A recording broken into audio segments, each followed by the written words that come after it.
Dobré ráno, prajem. Kontrolujem priebeh oprav bratislavských ciest a som rád, že sa nám darí postupovať podľa plánu. Teraz sme v Petržalke a pre Petržalčanov máme dobrú správu. Po tom, čo sme obnovili električku do Petržalky, opravujeme aj obrovský kus petržalských ciest. Opravíme 2 km Panonskej cesty od križovatky s Budatinskou smerom do mesta v celkovej hodnote 700 000 eur. Je to veľmi dôležitá petržalská a bratislavská hlavná cesta, po ktorej idú denne 10 000 ľudí, takže budú mať lepšiu cestu. Tento rok nás čaká ešte oprava, dokončenie Vajnorskej ulice, Podkolínskej a vo Vrakuni budeme opravovať cesty.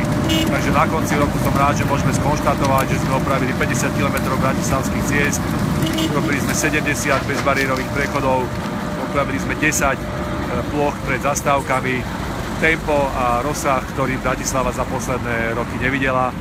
Tento rok budeme pokračovať, až pokiaľ nás počasie nezastaví, a na budúci rok samozrejme v opravách ciest budeme pokračovať, pretože bratislavské cesty sú v zlom stave a ich oprava je jednou z našich priorít.